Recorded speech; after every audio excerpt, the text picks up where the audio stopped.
The cleansing of the River Amosu. With the golden feather safely tucked away, Nneka and Obinna made their way to the dreaded River Amosu. The journey was grueling, as they traversed rocky hills and swampy paths while carrying only a small satchel of food and their determination. "Why must Ani test us so much?" Obinna grumbled, wiping sweat from his brow. "Maybe she enjoys watching us suffer," Nneka replied with a smirk. "But don't worry, this is the last task. Once we cleanse the river, the curse is lifted, and we can finally go home." As they neared the riverbank, the air grew thick and cold. The sound of rushing water echoed through the valley, but when they arrived, what they saw made them stop in their tracks. The River Amosu wasn't a river of water, it was a swirling mass of black, viscous liquid, writhing as if alive.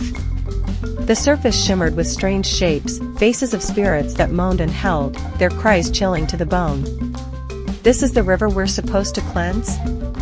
Obinna asked, his voice trembling. Nneka stared at the cursed river, swallowing her fear. "Ani never said it would be easy. Let's figure this out." The curse of the river. As they approached the riverbank, a ghostly figure materialized before them. It was an elderly woman with pale, glowing skin and hollow eyes. She clutched a staff adorned with bones and cowries. "Who dares disturb the River Amosu?"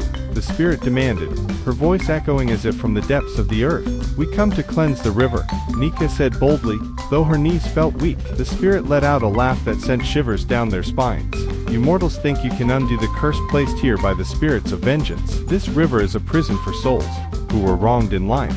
To cleanse it, you must soothe their rage and earn their forgiveness." "How do we do that?" Obinna asked, his voice cracking. The spirit gestured to the river. "You must enter and face their wrath. If you survive, the river will be cleansed. If you fail, you will join them in torment forever." Into the river. Nneka and Obinna exchanged a glance. "You wanted to lead," Obinna said, smirking nervously. "You're the one with the muscles," Nneka shot back. "But fine. Let's do this together." Hand in hand, they stepped into the river. The black liquid was ice cold, seeping into their skin as though it wanted to pull them under. The spirits' faces rose from the surface, their mouths twisted in anger. "You mortals dare disturb us?" one spirit hissed. "You owe us an apology," another wailed. Suddenly, they were surrounded. The spirits screamed, tugged at their limbs, and whispered their grievances. "We were betrayed by our families. We were murdered unjustly. We were forgotten." The overwhelming sorrow nearly broke them. Nneka fell to her knees, tears streaming down her face. "How do we make it stop?"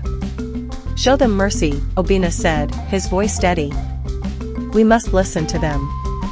Earning forgiveness. One by one, Nneka and Obinna listened to the spirits' tales of betrayal and pain. They wept for the lost, apologized for the sins of the living, and promised to honor their memories. Nneka took the golden feather from her bag and held it high. "By Ana's blessing, we cleanse this river in the name of forgiveness. Spirits of Amosu, find peace." The feather began to glow, and its light spread across the river. The black liquid bubbled and hissed, and the spirits let out cries of relief, not anger.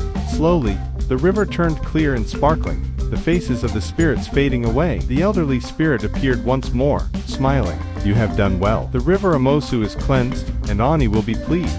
The journey home. As they left the now pristine river, Nneka and Obinna felt a weight lift from their shoulders. They had faced the impossible and survived. "That was intense," Obinna said, collapsing onto the ground. Nneka laughed, wiping her tear-streaked face. "I'll never complain about washing clothes again." With all three tasks complete, they returned to Ana's shrine to deliver the golden feather, the cowrie shell, and the news of the river's cleansing. Ani appeared, her presence radiant. "You have proven yourselves worthy," she said. "The curse is lifted, and your child will be born under my blessing. Let this journey remind you of the power of humility, courage, and forgiveness." Nneka and Obinna bowed, their hearts full of gratitude. They had faced the wrath of gods and spirits and come out stronger, and they would never take life's blessings for granted again.